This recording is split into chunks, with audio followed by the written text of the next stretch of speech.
আসসালামু আলাইকুম রহমতুল্লাহি ওয়া বারাকাতুহু। আলহামদুলিল্লাহ, আজকে আমরা আমাদের জনপ্রিয় সিরিজ সবার জন্য কোরআন শিক্ষা সিরিজের ষষ্ঠ দরস শুরু করতে যাচ্ছি। আলহামদুলিল্লাহ, আল্লাহ তাআলার শুকরিয়া যিনি আমাদেরকে সুযোগ করে দিচ্ছেন, তৌফিক দিচ্ছেন।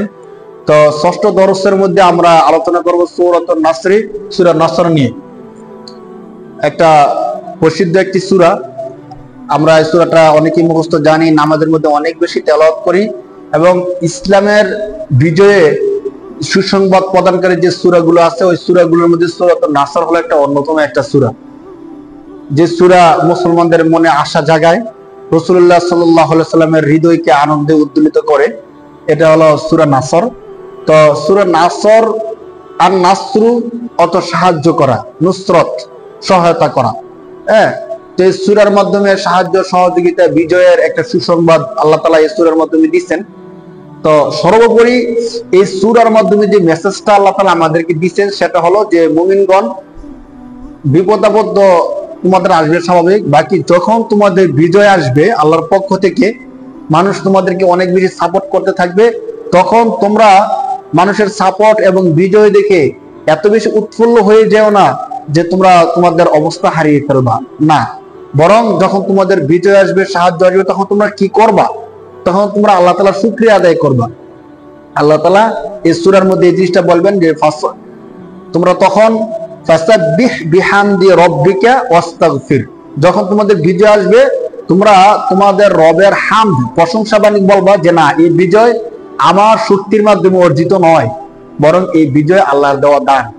পাশাপাশি এই বিজয় আসার ক্ষেত্রে আল্লাহ দান করছেন তা তো ঠিক আছে, বাকি অন্য পক্ষ যারা আছে, যারা পরাজিত হয়েছে, তাদের ক্ষেত্রে তোমরা আস্তাগফির, বেশি বেশি ইস্তেগফার করবা। আস্তাগফিরুল্লাহ রাব্বি মিন কুল্লি যাম, যে আল্লাহ, এই বিজয় অর্জন করতে গিয়ে, এই সুনাম অর্জন করতে গিয়ে আমার পক্ষ থেকে যত ভুল হয়েছে, এই সমস্ত ভুলগুলোর জন্য আমি আপনার কাছে ক্ষমা চাইতেছি। আল্লাহ তাআলা এই সূরার মধ্যে এই আদেশটা আমাদেরকে বলছেন। আসুন আমরা সূরাটা শুরু করে দিই।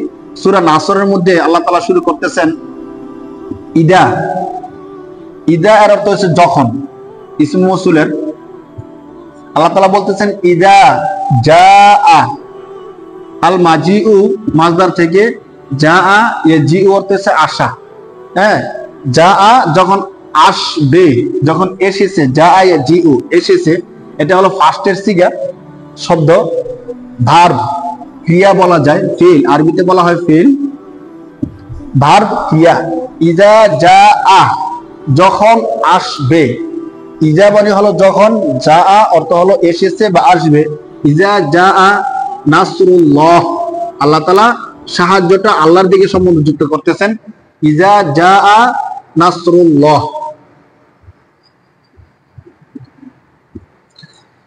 ইজা জাআ যখন আসবে, কি আসবে? নাসরুন সাহায্য, নাসরুন সাহায্য, এটা হলো মাজদার, সাহায্য, আল্লাহ, আল্লাহর। নাসরুন, নাসরুল্লাহি, নাসরুন মুযাফ, আল্লাহ মুযাফ ইলাই, সম্বন্ধযুক্ত আর কি। মুযাফ মুযাফ ইলাই কি, বিষয়গুলো আমরা বলবো। বাকি কখন মুযাফ মুযাফ ইলাই হয়, একটা সহজ ব্যাখ্যা হলো, বাংলা অনুবাদের মধ্যে যখন দুই শব্দের মাঝখানে র হবে, তখন আমরা বুঝে নিব যে এটা মুযাফ মুযাফ ইলাইহির শব্দ। যেমন নাসরুল্লাহ, আল্লাহর সাহায্য, গাছের ফল, পুকুরের পানি, আমার বাড়ি, হ্যাঁ, বাইতি আমার বাড়ি, এমন যত শব্দের মাঝখানে র আসবে ওই শব্দগুলো মুযাফ মুযাফ ইলাইহি হয়। আমরা পরিভাষাগুলো শুনতে থাকি, বারবার বলবো, ইনশাআল্লাহ আপনাদের আয়ত্ত হয়ে যাবে, টেনশন করার কোনো কারণ নাই। তাহলে আমরা দেখি, ইদা যখন, জাআ আসবে, জাআ পাস্টের সিগা, ফেল, ভার্ব ক্রিয়া, নাসরুল্লাহ আল্লাহর সাহায্য, যখন ইজা জাআ নাসরুল্লাহ, যখন আল্লাহর সাহায্য আসবে। ওয়াল ফাত, ওয়াও আতফের জন্য আসছে, আতফ কি, সম্বন্ধযুক্ত করা। ওয়াল ফাত, ওয়াল ফাতহু যখন আল্লাহ তাআলার সাহায্য, ওয়াল ফাতহু অর্থ হলো বিজয়, ওয়াল ফাতহু মাজদার, ফাতহা ইয়াফতাহু থেকে বিজয়, যখন আল্লাহ তাআলার সাহায্য এবং বিজয় আসবে। প্রথম আয়াতের মধ্যে আল্লাহ তাআলা বিষয়টা বলতেছেন, এই মুমিনরা যখন আল্লাহর সাহায্য এবং বিজয় আসবে তোমরা কি করবা, বিষয়গুলো পরবর্তীতে বলবেন। আল্লাহ তাআলা বলতেছেন ইদা জাআ নাসরুল্লাহি ওয়াল ফাত, হে মুমিনগণ, যখন আসবে আল্লাহর পক্ষ থেকে বিজয় এবং সাহায্য। ইজা যা, এখানে আমরা কি শিখলাম? অল ফাতহু অর্থ হলো বিজয়, নাসরুন অর্থ হলো সাহায্য, আর যা ইয়াজিউ মাসদার থেকে যা আল মাজিউ অর্থ হলো আসা, ইজা অর্থ হলো যখন, যখন বিজয় আসবে। ইজা যা আনাসরুল্লাহি ওয়াল ফাতহ, যখন আল্লাহর পক্ষ থেকে বিজয় এবং সাহায্য আসবে তখন আপনারা দেখতে পাবেন কি ও, এবং তখন আপনারা ও র আইতা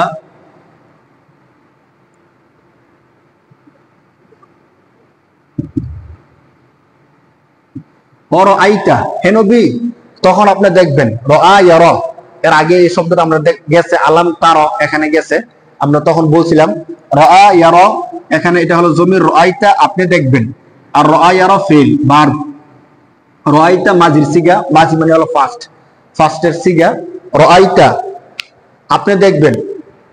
অর আইতান নাসা, আপনি কাকে দেখবেন? অর আইতান নাসা, নাসা মাফউল, রাইতা ফিল ফাইল, আর নাসা হলো মাফউল, যার উপর কাজটা পড়ে, যে কাজ করে তাকে বলা হয় ফাইল। আরবি ভাষায় কাজটাকে বলা হয় ফাইল, আর যে কাজটা করে তাকে বলা হয় ফাইল কর্তা, আর যার উপর কাজটা পতিত হয় তাকে বলা হয় মাফউল। তাহলে অরাইতান নাসা, আপনি মানুষকে দেখবেন, ইয়াদখুলুনা, ইয়াদখুলুনা, দাখালা ইয়াদখুলু, নাসর ইয়ানসুরু থেকে আর দুখুলু মাসদার, তাহলে ইয়াদখুলুনা প্রবেশ করবে।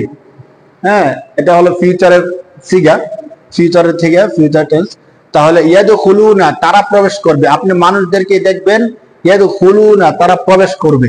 তাহলে ওয়াও এবং রাইতা হে নবী আপনি দেখবেন আন নাসা মানুষকে, ইয়াদখুলুনা তারা প্রবেশ করবে। ওয়ারাইতান নাস, নাস এটা ইসিম নাউন, ইয়াদখুলুনা এটা ভার্ব ক্রিয়া ফেল আরবিতে। ওয়ারাইতান নাস ইয়াদখুলুনা, তার আপনি মানুষদেরকে দেখবেন তারা প্রবেশ করবে। কোথায় প্রবেশ করবে? ওয়ারাইতান নাস ইয়াদখুলুনা ফি দীনিল্লাহ, কোথায়? ফি হরফুল জর, আমরা আগে বলছিলাম দীনিল্লাহ, আল্লাহর দ্বীনের মধ্যে। আপনি মানুষদেরকে তখন দেখবেন যে তারা আল্লাহর দ্বীনের মধ্যে প্রবেশ করবে। দ্বীন ইসিম, আল্লাহ ইসিম, ফি হরফুল জর, দ্বীনের অর্থ ধর্ম, আল্লাহ জানি আমরা, ফি দীনিল্লাহ, যখন আল্লাহর পক্ষ থেকে সাহায্য এবং বিজয় আসবে তখন আপনি মানুষদেরকে দেখবেন যে তারা প্রবেশ করবে ফি দীনিল্লাহ, আল্লাহর দ্বীনের মধ্যে। কিভাবে? আফওয়াজা, আফওয়াজা, আফওয়াজা অর্থ হলো দলে দলে, ফাউজুন অর্থ দল, আর আফওয়াজুন এটা বহুবচন, ফাউজুন একবচন সিঙ্গুলার, আর আফওয়াজুন বহুবচন প্লুরাল। তাহলে আফওয়াজা দলে দলে, আফওয়াজুন অর্থ দল, ধরেন দলে দলে বুঝান। তাহলে যখন আল্লাহর পক্ষ থেকে সাহায্য এবং বিজয় আসবে তখন আপনি মানুষকে দেখবেন আল্লাহর দ্বীনে তারা দলে দলে প্রবেশ করছে। হ্যাঁ, ওরাআইতান নাসা ইয়াদখুলুনা, ওরাআইতা আপনি দেখবেন, আন নাসা মানুষকে, ইয়াদখুলুনা তারা প্রবেশ করবে বা প্রবেশ করছে, প্রেজেন্ট থেকে হবে, তারা প্রবেশ করছে ফি মধ্যে, দিন দিনের, আল্লাহ আল্লাহ আল্লাহর দ্বীনের মধ্যে প্রবেশ করছে। কিভাবে? আফওয়াজা দলে দলে। তাহলে এখানে আমরা নতুন যে শব্দটা শিখলাম সেটা হলো ফাউজুন, আফওয়াজুন অর্থ হলো দলে দলে। আপনি তখন মানুষকে দেখবেন যে তারা আল্লাহর দ্বীনের মধ্যে দলে দলে প্রবেশ করতেছে। সুবহানাল্লাহ। তো এখানে দুইটা বিষয়, একটা হলো যখন বিজয় এবং সাহায্য আসবে তখন দেখবেন যে মানুষ আল্লাহর দ্বীনের মধ্যে দলে দলে প্রবেশ করতেছে, তখন আপনার কাজটা কি হবে? আপনি কি আনন্দে অনেক বেশি উৎফুল্ল হয়ে যাবেন, আত্মহারা হয়ে যাবেন? কি করবেন তখন? আরেক আয়াতের মধ্যে আল্লাহ তাআলা এই বিষয়টাকে আরো বেশি স্পষ্ট করছে। বাকি আমরা এখানে অনুবাদটা আমরা শেষ করে আসি। ফি দিনিল্লাহ আফওয়াজা, তখন আপনার কাজ হবে ফাসাব্বিহ, অতএব যখন আপনি এই জিনিসটা দেখবেন তখন আপনার কাজ হবে সাব্বিহ, ফাসাব্বিহ আমরের সিগা, ওয়াহিদে হাজির, আমরে হাজির মারুফ, ফাসাব্বিহ আত-তাসবিহু তাফসীলের মাসদার, আপনি তাসবিহ পড়ুন, আপনি অতএব সাব্বিহ তাসবিহ আদায় করুন, বিহামদি রাব্বিকা, কি তাসবিহ? হামদ প্রশংসা, বিহামদি রাব্বিকা। বিহামদি রব্বিকা। তো আমাদের আগের দরজগুলো যারা দেখছেন সেখানে আমরা হরফুল জ্বর সম্পর্কে বলছি। দেখেন বি হরফুল জ্বর, আপনি তাসবিহ আদায় করবেন। কিসের তাসবিহ আদায় করবেন? হামদুন, প্রশংসা। প্রশংসা করবেন কার? রব্বিকা। রব্বুন, রব ইসিম নাউন, আর কা হলো জমির প্রনাউন। তো আমরা মুজফ সম্পর্কে বলছিলাম, রব্বুন মুজফ, কা মুজফ ইলাইহি। রব্বিকা আপনার রব, মিলান আমরা বলছিলাম বাংলা শব্দের মাঝখানে যদি র আসে মুজফ মুজফ ইলাইহি হয়, তাহলে বিহামদি রব্বিকা আপনার রবের প্রশংসা। তাহলে এখানে মুজফ মুজফ ইলাইহি দুইটা। হ্যাঁ, তো আমরা বলতেছিলাম রব্বুন, রব, কা মানে আপনার, আপনার মানে মুহাম্মদ সাল্লাল্লাহু আলাইহি ওয়াসাল্লাম আপনার। তো আল্লাহ রাসূলের নামের পরিবর্তে কা আসছে, এটা হলো জমির, যাকে আমরা প্রনাউন বলি। হ্যাঁ, সর্বনাম। ফাসাব্বিহ, যখন আপনি বিজয়, সাহায্য, মানুষকে দিনে দলে দলে দিনে আসতে দেখবেন, তখন আপনার কাজ হবে আপনি আপনার রবের প্রশংসা বেশি বেশি আদায় করেন, প্রশংসার তাসবিহ করেন। সুবহানাল্লাহ, আলহামদুলিল্লাহ, আলহামদুলিল্লাহ এভাবে বলেন। ফাসাব্বিহ বিহামদি রব্বিকা। আরেকটা কাজ আপনি করবেন, সেটা হলো ফাসাব্বিহ বিহামদি রব্বিকা ওয়াস্তাগফির। হ্যাঁ, আপনি তো তাসবিহ আদায় করবেন, সাথে সাথে ওয়াস্তাগফির, ইস্তাগফির, ওয়াস্তাগফির, ইস্তাগফির। হ্যাঁ, ওয়াও হরফে আত, দুইটা কাজ দিচ্ছেন। যখন সাহায্য এবং আল্লাহর পক্ষ থেকে বিজয় দেখবেন, তখন আপনি কাজ করবেন দুইটা। একটা হলো আপনার রবের হামদ, প্রশংসা বাক্য উচ্চারণ করবেন বেশি বেশি। দ্বিতীয় কাজ হলো ইস্তেগফার করবেন। অথচ আমরা এই কাজের অনেকটা বিপরীত করি। যদি আমরা কোনো একটা পরাজয় হই, কোনো কাজের মধ্যে ব্যর্থ হই, তখন আমরা হতাশ হয়ে যাই, নার্ভাস হয়ে আমরা কাজটা ছেড়ে দিই, একদম ব্যর্থ হয়ে আমরা এই কাজ থেকে পিছু হটে যাই যখন আমাদের পরাজয় হয় অথবা ব্যর্থ হই। আবার যখন কোন একটা সুসংবাদ শুনি, কোন একটা কাজে বিজয় লাভ করি, তখন এমন আনন্দ ফুর্তি করি যে নিজেই নিজেকে কিছু একটা করে ফেলি, মনে হয় যে আমার কারণে এই সব কিছু হয়েছে। হ্যাঁ, বেশি আনন্দিত হয়ে যায়। তো আল্লাহ তাআলা বলতেছেন যে না, এত বেশি আনন্দিত হওয়া যাবে না। আবার কোন কাজে পরাজয় আসলে ব্যর্থতার জন্য নিজের দায়কে এত বেশি চাপানো যাবে না। আর এক আয়াতের মধ্যে আল্লাহ বিষয়টাকে স্পষ্ট করছেন। আল্লাহ বলতেছেন, শোনো, লিকাইলা তাসাউ আলা মা ফাতাকুম, তোমাদের থেকে যে জিনিসটা চলে গেছে এই জিনিসের জন্য তোমরা অনেক বেশি হতাশ হও না। লিকাইলা তাসাউ আলা মা ফাতাকুম ওয়ালা তাফরাহু বিমা আতাকুম, তোমাদেরকে যা দেওয়া হয়েছে এই নিয়ে তোমরা অনেক বেশি আনন্দিত হও না। তাহলে আল্লাহ তাআলা স্পষ্ট করে দিয়েছেন আয়াতের মধ্যে, লিকাইলা তাসাউ আলা মা ফাতাকুম ওয়ালা তাফরাহু বিমা আতাকুম আল্লাহু লা ইউহিব্বুল ফরিহিন। তাহলে এখানে আল্লাহ তাআলার আয়াত অনুযায়ী আমরা করব কি? মানে পরাজয় হলে হতাশ হয়ে যাওয়া, আবার বিজয় লাভ করলে অনেক বেশি খুশি হয়ে যাওয়া করা যাবে না। তাহলে কি করা যাবে? আল্লাহ তাআলা এখানে স্পষ্ট করছেন, ফাসাব্বিহ বিহামদি রব্বিকা ওয়াস্তাগফির, আপনি আপনার রবের প্রশংসা বাক্য উচ্চারণ করেন এবং বেশি বেশি ইস্তেগফার, তওবা করতে থাকেন। কেন আপনি বেশি বেশি তওবা আদায় করবেন? শেষে আল্লাহ তাআলা এই বিষয়টা বলতেছেন যে ফাসাব্বিহ বিহামদি রব্বিকা ওয়াস্তাগফির ইন্নাহু, কারণ আপনি যে রবের কাছে তওবা করতেছেন তিনি হলেন এমন এক রব।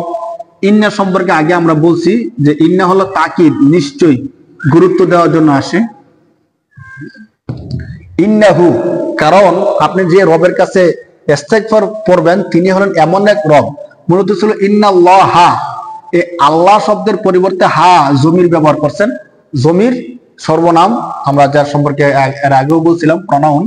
তাহলে ইন্নাহু, নিশ্চয় আল্লাহ তাআলা, ইন্নাহু কানা তাওয়াবা, আপনি যে এই রবের ইস্তেগফার করবেন তিনি হলেন এমন এক রব যিনি অনেক বেশি তওবা কবুল করে থাকেন, মানুষকে ক্ষমা করে থাকেন। ইন্নাহু কানা তাওয়াব, মূলত তাবা ইয়াতুবু তাওবাতুন, তওবা করা। হ্যাঁ, তাওয়াবা আর তাওয়া, এখানে যে তাসদীদ আছে এর দ্বারা গুরুত্ব দিবেন অনেক বেশি তওবা কবুলকারী। ওয়াহাবা ইয়াহিবু অর্থ দান করা, ওয়াহাবা সে দান করেছে, কিন্তু এখানে যখন তাসদীদ চলে আসে মুজফ, ওয়াহাব মানে অনেক বেশি দানকারী, তাহলে তাওয়াব অনেক বেশি তওবা কবুলকারী। আপনি ইস্তেগফার করবেন, কেন ইস্তেগফার করবেন? কারণ তিনি হলেন এমন রব, ইন্নাহু, নিশ্চয়ই তিনি হলেন এমন আল্লাহ, কানা তাওয়াবা, যিনি অনেক বেশি তাওয়াবা, তওবা কবুলকারী, যিনি অনেক বেশি তওবা কবুল করে থাকেন। এর জন্য আপনি তার কাছে তওবা করেন। তো আল্লাহ তাআলা অনেক আয়াতের মধ্যে তওবা সম্পর্কে বলছেন। হ্যাঁ, যে হে মুমিনরা, লা তাকনাতু, তোমরা নৈরাশ হয়েও না, তোমাদের রবের থেকে নৈরাশ হয়ে যাও না, বরং বেশি বেশি আল্লাহর কাছে তওবা করতে থাকো। যদি তওবা করো আল্লাহ তাআলা অবশ্যই তওবা কবুল করবেন। ইয়া আইয়ুহাল্লাযীনা আমানু, হে মুমিনগণ, তুবু ইলাল্লাহি তাওবাতান নাসুহা, তোমরা আল্লাহ তাআলার কাছে সত্যিকার মন দিল দিয়ে তওবা করো, আল্লাহ তাআলা তোমাদের তওবা কবুল করবেন। তো তওবা কিভাবে মন দিল দিয়ে করতে হয়, তাফসীরের মধ্যে মুফাসসিরিন কেরামগণ বলছেন যে তওবা করার আগে নিয়ত করা যে এই গুনাহটা আমি আর জীবনে কখনো করব না, এই ওয়াদাটা করা। দ্বিতীয়ত, যে গুনাহটা চলমান, প্রথমে এই গুনাহ থেকে সম্পর্ক ছেদ করা, এই গুনাহটা ছেড়ে দেওয়া। 3 নাম্বার, ভবিষ্যতে আর করব না, এই জন্য দিলে দিলে দিলে প্রতিজ্ঞা করা, আল্লাহ তাআলার সাথে ওয়াদাবদ্ধ হওয়া, এবং যদি কারো হক হয় সে হকটা ফিরিয়ে দেওয়া। এই 3টা কাজ করে কেউ যদি তওবা করে তাহলে আল্লাহ তাআলা তওবাটা কবুল করেন। 1 নাম্বার, তওবা করার আগে যে গুনাহটা করতেছি গুনাহটা থেকে আমাকে সম্পর্ক ছেদ করতে হবে, গুনাহটা ছেড়ে দিতে হবে। 2 নাম্বার, আল্লাহ তাআলার সাথে প্রতিজ্ঞা করতে হবে এই গুনাহটা আমি আর কখনো করব না। 3 নাম্বার, যদি মানুষের হকের সাথে সম্পর্কিত হয় তাহলে মানুষের হকটা মানুষকে ফিরিয়ে দেওয়া, ফিরিয়ে দিয়ে আল্লাহ তাআলার কাছে তওবা করা, তখন আল্লাহ তাআলা অবশ্যই তওবা কবুল করবেন।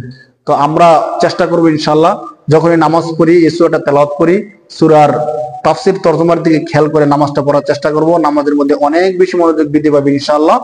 এবং এই দরজগুলো আমরা যদি বারবার করে শুনতে থাকি তাহলে আমাদের বিষয়গুলো আয়ত্ত হয়ে যাবে। সূরাটা আমরা একবার শুনি।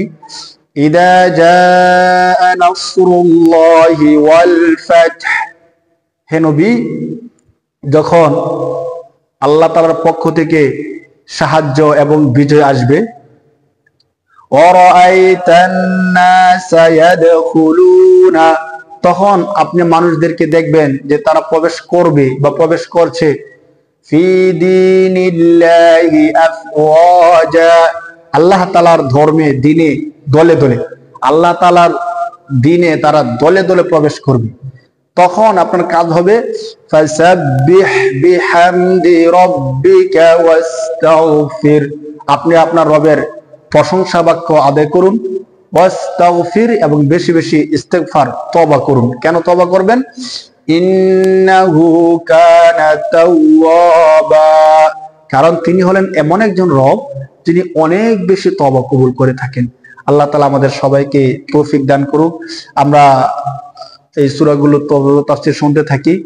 আমরা আমাদের যে জনপ্রিয় সিরিজ সবার জন্য কোরআন শিক্ষা সিরিজ ধারাবাহিকভাবে আমরা চালিয়ে যাব ইনশাআল্লাহ। আল্লাহ যতটুকু চান সে পর্যন্ত আমাদের সাথেই থাকুন।